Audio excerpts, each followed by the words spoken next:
नमस्कार, जय Hind. Unsung facts में आपका स्वागत है। आइए देखते हैं कि प्राचीन भारत में बदलता हुआ देहात कैसे ग्रामीण जीवन बदला, क्या क्या क्या जनता पर राजा की छवि कैसी थी, जनता पर राजा का प्रभाव कैसा था और उसे आधुनिक इतिहासकारों ने किस तरह से हमें पढ़ाया, क्या झूठ पढ़ाया, क्या सही पढ़ाया, वो आप समझेंगे। क्या उन्होंने विदेशी इतिहासकारों को सच माना और हमारी जातक कथाओं को मिथ घोषित कर दिया, वो भी हम यहाँ देखेंगे। चलिए आइए देखते हैं। आज का हमारा टॉपिक है बदलता हुआ देहात। ये मैं प्राचीन भारत की बात कर रहा हूँ। इससे पहले मैंने वीडियो डाले हुए हैं, मौर्य एम्पायर वाले, हड़प्पा सभ्यता वाले, उसी को आप पहले पढ़ लें, उसके बाद यहाँ पे आएंगे तो एकदम सीरीज जुड़ जाएगी। तो हम यहाँ देखेंगे जनता में राजा की छवि क्या थी, इसके बारे में हम इस किताब में चर्चा करेंगे। राजाओं के बारे में प्रजा क्या सोचती थी, ये एक क्वेश्चन बनता है। स्वाभाविक है कि अभिलेखों से सभी जवाब नहीं मिलते।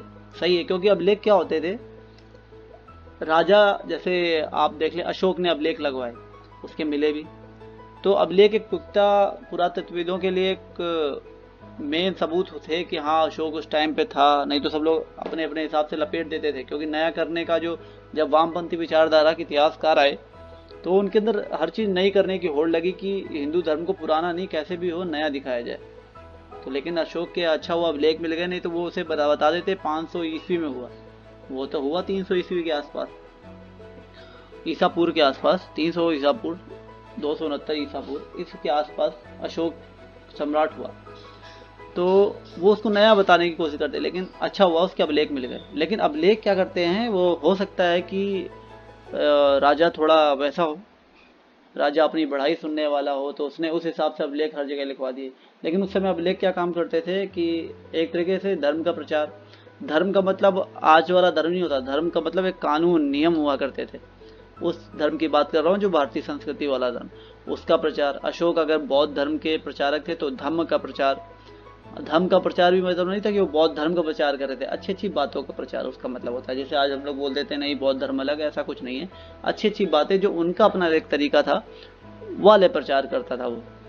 कि उसने उसमें ये भी लिखा कि कोई भी मेरा जो अधिकारी है वो किसी को परेशान मत करे, प्रजा को बच्चों की तरह पाले। तो ऐसा ही कुछ वो हमें अभिलेखों से प्राप्त होता है। लेकिन हो सकता है कि कोई राजा ऐसा भी आया हो जिसने अभिलेख लिखे हो, लेकिन वो वैसा हो ना, है ना। तो वो हमें ग्रामीण जीवन देख के ही पता चलता है कि लोकल में जाके पता चलता है कि हाँ वहाँ पे कैसे कैसे लोग रहते होंगे। वस्तुतः साधारण जनता द्वारा राजाओं के बारे में अपने विचारों और अनुभव के विवरण कम ही छोड़े गए। साधारण जनता के पास जैसे हम आज थे वैसे आज हम 2000 साल पहले भी थे और 5000 साल पहले भी वैसे ही थे जैसे हम आज हैं। कैसे हैं हम आज, हमें मतलब नहीं होता कि हमारे पड़ोसी के साथ क्या हो रहा है। हाँ ये पहले होता था जब हम वैदिक संस्कृति भी करते थे, आज से 2000 साल पहले, 2500 साल पहले, जब हम केवल वैदिक संस्कृति को प्रभुत्व मानते थे महाभारत काल तक। लेकिन धीरे धीरे पुराणों में और जातक कथाएं ये सब आई, आपस में मिक्स होने लग गया। लोग वेदों को भूल के मतलब भौतिकवादी इसमें जीवन को जीने में अग्रसर हो गए। तो हम वैदिक सभ्यता भूलते गए, जो कि वैदिक सभ्यता पूरी साइंटिफिक थी, वेद पूरे साइंटिफिक। तो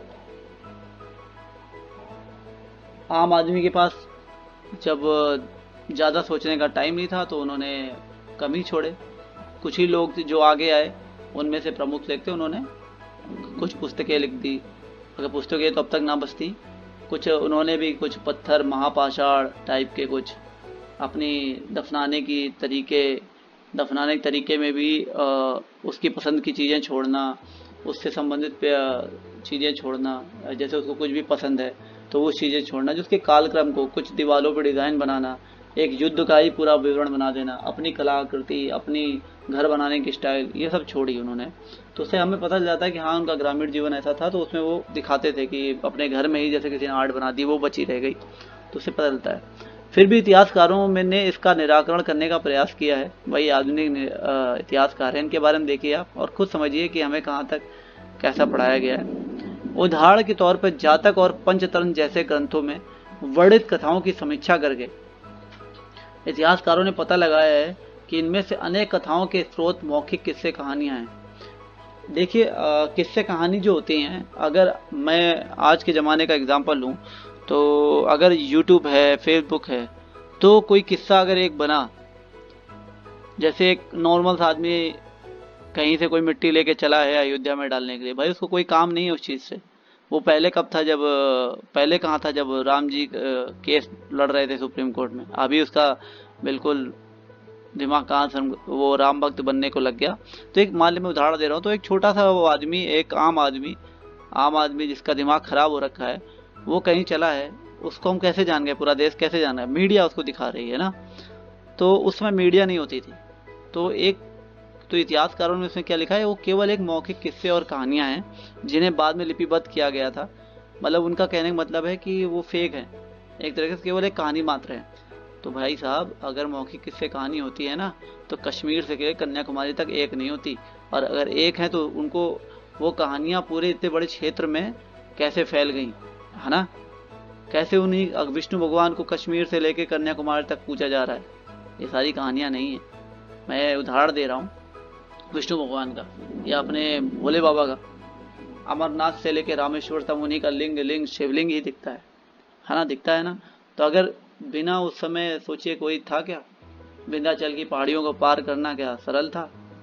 इतने दुर्गम जंगलों को पार करके कम्युनिकेशन बनाना, गांव गांव घूमना, अगर ऐसा हुआ भी होगा तो कितने हजारों साल लगे होंगे, कितनी बड़ी परंपरा बनी होगी, है ना।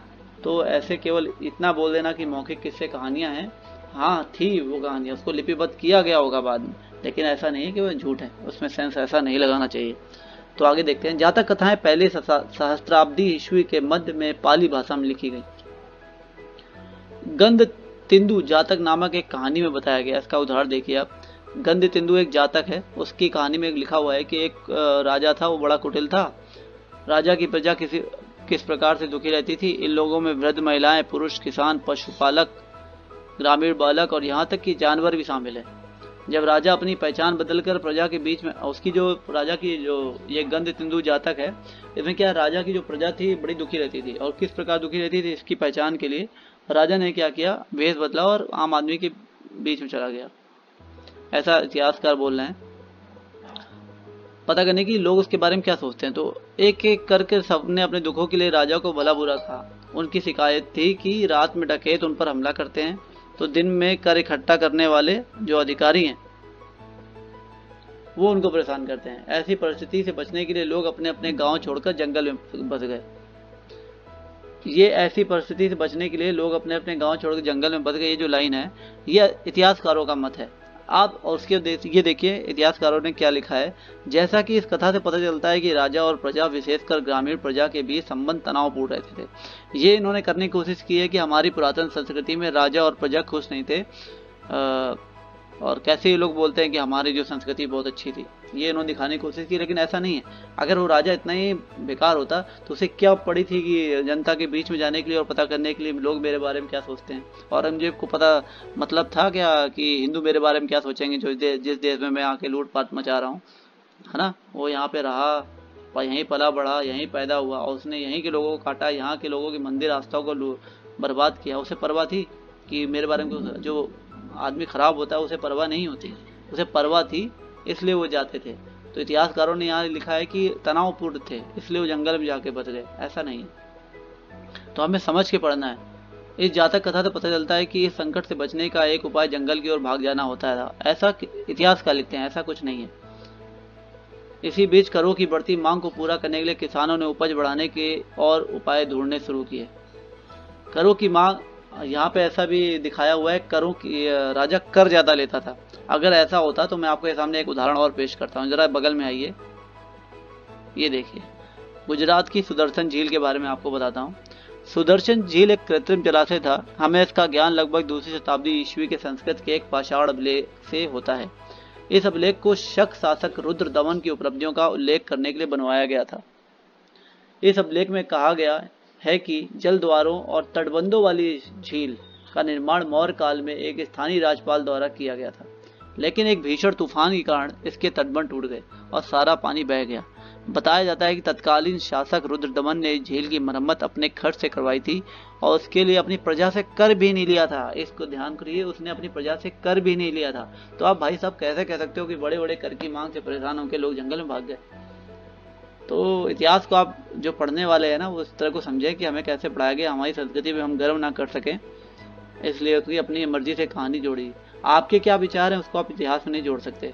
और जो जो नई नई खोज हुई है इतिहासकारों ने आज तक जो खोजें हुई उसमें जोड़ी नहीं है। 4700 साल पुराना शिवलिंग मिला है, उसे अपने इतिहास में जोड़ा नहीं है।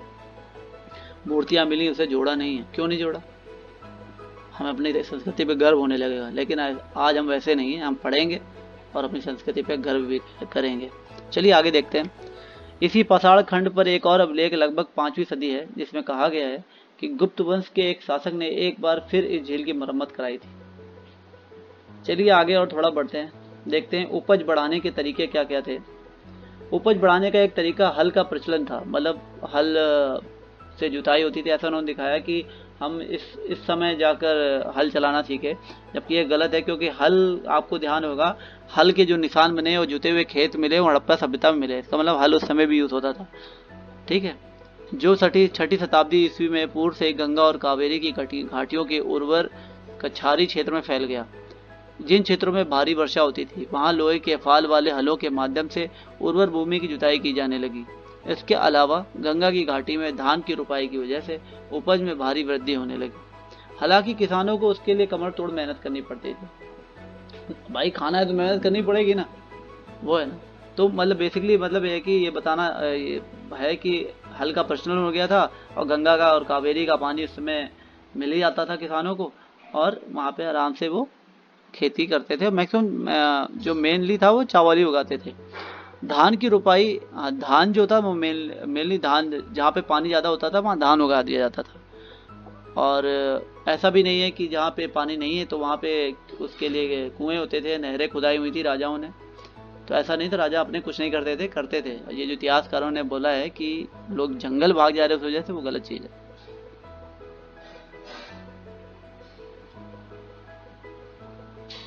हाँ, एक है कि लोहे के जो फाल वाले हल हैं वो उपमहाद्वीप, जो हमारा ये वो है पाकिस्तान, अफगानिस्तान और भारत का नीचे हिंद महासागर, अरब महासागर, पश्चिम बंगाल खाड़ी और उधर असम का नॉर्थ ईस्ट पूरा उपमहाद्वीप में आता है। भारतीय उपमहाद्वीप हम उसे बोलेंगे,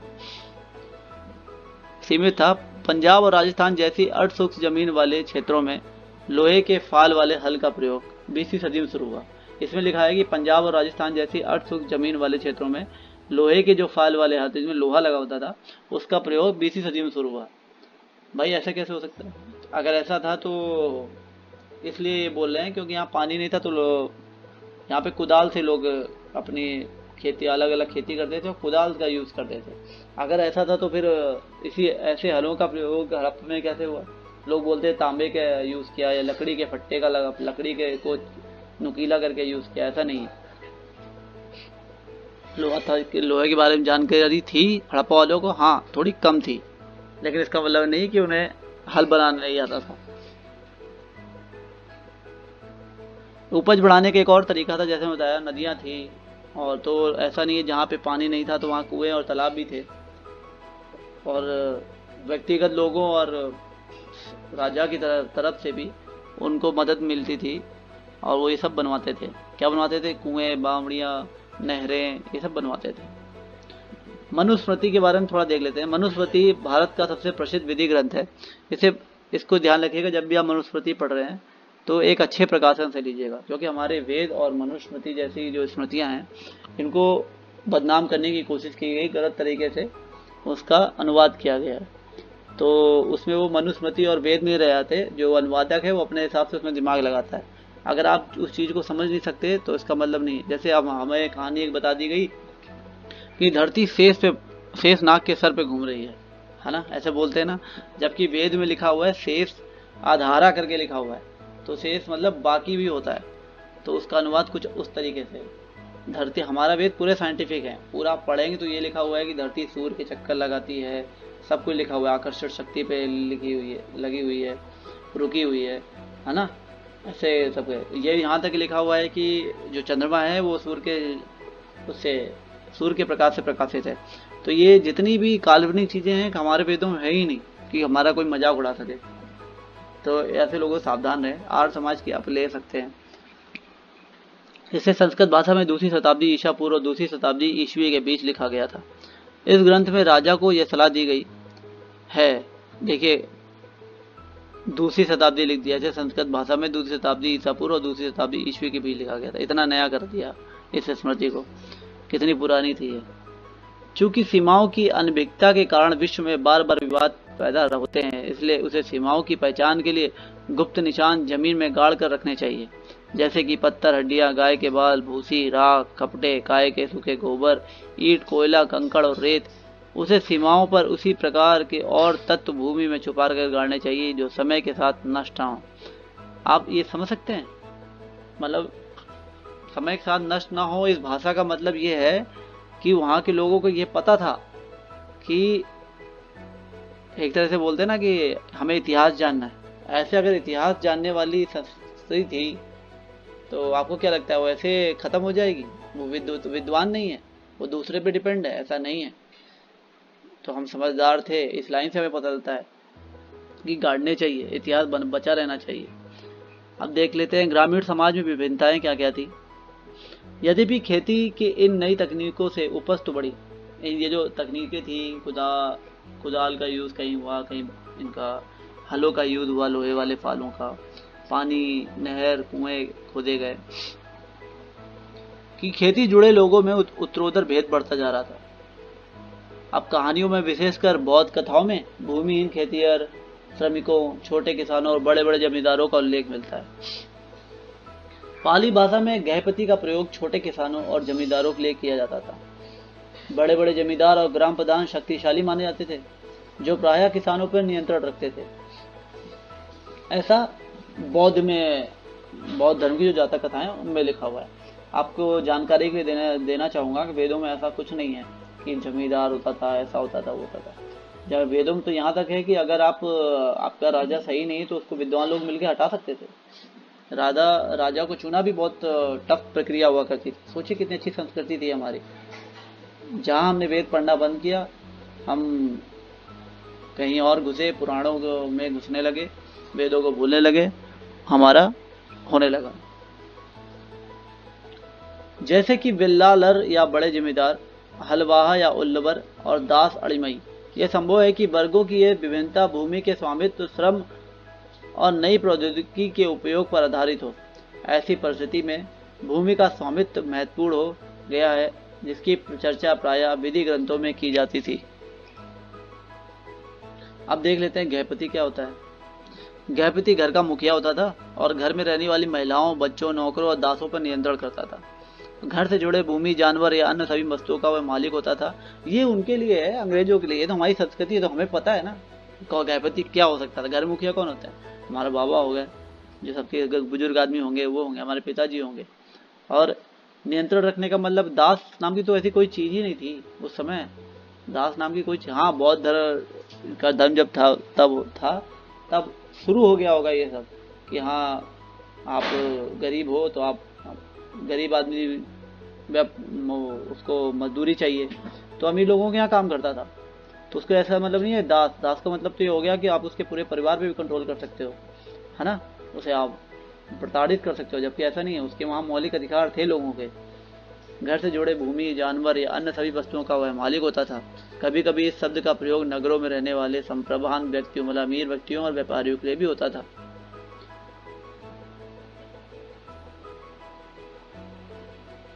एक छोटे से गांव का जीवन देख लेते हैं। हर्षचरित संस्कृत में लिखी गई कन्नौज के शासक हर्षवर्धन की जीवनी है। इसके एक लेखक हैं बाण भट्ट जी, 7वीं शताब्दी ईस्वी में लिखी गई है। हर्षवर्धन के राजकवि थे इनके, कौन? बाण भट्ट जी राजकवि थे हर्षवर्धन जी के। ये उस ग्रंथ का एक अंश है। इसमें विंध्याचल क्षेत्र के जंगल के किनारे की एक बस्ती के जीवन का एक अति विरल चित्रण किया गया है। बस्ती के किनारे का अधिकांश क्षेत्र जंगल है और यहाँ धान की उपज वाली खलिहान और उपजाऊ भूमि के हिस्सों को छोटे किसानों ने आपस में बांट लिया है। यहाँ के अधिकांश लोग कुदाल का प्रयोग करते हैं क्योंकि घास से भरी भूमि में हल चलाना मुश्किल है। बहुत कम हिस्से साफ हैं, जो हैं भी उसकी काली मिट्टी, काले लोहे जैसी सख्त है। यहाँ के लोग पेड़ की छाल के गट्ठर लेकर चलते हैं। फूलों से भरे अनगिनत बोरे, अलसी और सन, भरी मात्रा में शहद, मोर पंख, मोम, लकड़ी और घास के बोझ लेकर आते जाते रहते हैं। ग्रामीण महिलाएं रास्ते में बसे गांवों में जाकर बेचने को तत्पर रहती हैं। उनके सिरों पर जंगल से एकत्र किए गए फलों की टोकरियां थी। ग्रामीण जीवन आज भी विंध्याचल क्षेत्र का ऐसा ही है। अगर आप एमपी में जाएंगे तो वहाँ की मिट्टी भी सख्त है और जंगलों की तरफ जाएंगे तो ऐसा ही आपको मिलेगा। लेकिन बात यह है कि इंसानों ने अपने सुख के लिए पेड़ों को काट दिया और उसकी सुंदरता चली गई, तो फल कहाँ से मिलने वाले। अब देख लेते हैं भूमिदौर और नए संप्रभात। ग्रामीण ईस्वी की आरंभिक शताब्दियों से ही भूमिदान के प्रमाण मिलते हैं। इनमें से कई का उल्लेख अभिलेखों में मिलता है। इनमें कुछ अभिलेख पत्थरों पर लिखे गए थे, लेकिन अधिकांश ताम्रपत्रों पर खुदे होते थे, जिन्हें संभवतः उन लोगों को प्रमाण रूप में दिया जाता था जो भूमिदान लेते थे। भूमिदान के जो प्रमाण मिले हैं वह साधारण तौर पर धार्मिक संस्थाओं या ब्राह्मणों को दिए गए थे। भूमिदान आप समझ ही रहे होंगे, ब्राह्मणों को जो हम दान देते थे बड़े लोग। ब्राह्मण क्या होता था इसका मतलब नहीं है कि वो ब्राह्मण, वैदिक संस्कृति में तो ब्राह्मण मतलब वो है जो पढ़ता है और दूसरे लोगों को पढ़ाता है और अच्छे ज्ञान के मार्ग पे लेकर जाता है। वो नहीं है कि आप जात से ब्राह्मण हो। अगर एक शूद्र भी अगर पढ़ के, हमारे यहाँ तो शूद्रों ने महाकाव्य लिख दिए हैं। वाल्मीकि जी शूद्र थे, वेद व्यास जी शूद्र थे, तो हम उसको मानेंगे, है ना। अधिकांश अभिलेख संस्कृत में थे, विशेषकर 7वीं शताब्दी के बाद के अभिलेखों के मुख्य अंश संस्कृत में हैं और कुछ तमिल और तेलुगु जैसी स्थानीय भाषाओं में। आइए एक ऐसे अभिलेख पर ध्यान से विचार करें। आपको एक अभिलेख के बारे में बात करते हैं। प्रभावती गुप्त आरंभिक भारत के एक सबसे महत्वपूर्ण शासक चंद्रगुप्त द्वितीय लगभग 375 से 415 ईसा पूर्व की पुत्री थी। प्रभावती गुप्त इसकी चंद्रगुप्त द्वितीय की। इसका विवाह दक्कन पठार के वकाटक परिवार में हुआ था, जो एक महत्वपूर्ण शासक वंश था। संस्कृत धर्मशास्त्रों के अनुसार महिलाओं को भूमि जैसी संपत्ति पर स्वतंत्र अधिकार नहीं था। गलत, ऐसा कुछ नहीं था। लेकिन एक अभिलेख से पता चलता है कि प्रभावती भूमि की स्वामी थी और उसने दान भी किया था। इसका एक कारण यह हो सकता है क्योंकि वह एक रानी आरंभिक भारतीय इतिहास की ज्ञात कुछ रानियों में से एक थी और इसलिए उनका यह उदाहरण एक बिरला ही रहा हो। मतलब जो अच्छा है वो नहीं मानोगे। यह भी संभव है कि धर्मशास्त्रों को हर स्थान पर समान रूप से लागू नहीं किया जाता हो। गलत। अभिलेख से हमें ग्रामीण प्रजा का भी पता लगता है। इनमें ब्राह्मण, किसान तथा अन्य प्रकार के वर्ग शामिल थे जो शासकों या उनके प्रतिनिधियों को कई प्रकार की वस्तुएं प्रदान करते थे। अभिलेख के अनुसार इन लोगों को गांव के नए प्रधान की आज्ञाओं का पालन करना पड़ता था और संभवतः अपने भुगतान उसे ही देने पड़ते थे। इस प्रकार भूमिदान अभिलेख देश के कई हिस्सों में प्राप्त हुए हैं। क्षेत्रों में दान में दी गई भूमि की माप में अंतर है। कहीं कहीं छोटे छोटे टुकड़े तो कहीं कहीं बड़े बड़े क्षेत्र दान में दिए गए हैं। साथ ही भूमिदान में दान प्राप्त करने वाले लोगों के अधिकारों में भी क्षेत्रीय परिवर्तन मिलते हैं। इतिहासकारों में भूमिदान का एक प्रभाव एक गर्म विवाद का विषय बना हुआ है। बनेगा, आप नीचे दिखाने की कोशिश करोगे तो बनेगा ही बनेगा। कुछ इतिहासकारों का मानना है कि भूमिदान शासक वंश द्वारा कृषि को नए क्षेत्रों में प्रोत्साहित करने की एक रणनीति थी, जबकि कुछ का कहना है कि भूमिदान से दुर्बल होते राजनीतिक प्रभुत्व का संकेत मिलता है। ऐसा कुछ नहीं भाई, दुर्बल क्यों होने जा रहा, वो जनसंख्या है, टैक्स है, कृषि जीवन अच्छा है, तो दुर्बल तो होने सका। अर्थात राजा का शासन सामंतों पर दुर्बल होने लगा था, तो उन्होंने भूमिदान के माध्यम से अपने समर्थक जुटाने प्रारंभ कर दिए।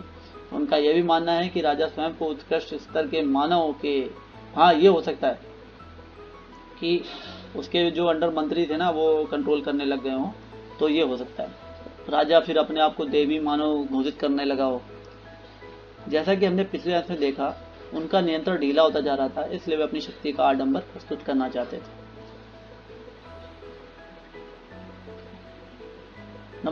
चलिए इतना ही रखते हैं। अगली बार हम देखेंगे प्रभावती गुप्त का और डंगुन गांव में जो उनका अभिलेख है, और इसी पार्ट को हम आगे बढ़ाएंगे। ठीक है, प्राचीन इतिहास में बस इतना ही। नमस्कार, जय हिंद। अच्छा लगा हो तो प्लीज़ लाइक एंड शेयर करें। फिर अगली बार फिर पढ़ेंगे इस किताब को और जानेंगे क्या क्या छुपा है हमारे इतिहास में। ठीक है, नमस्कार।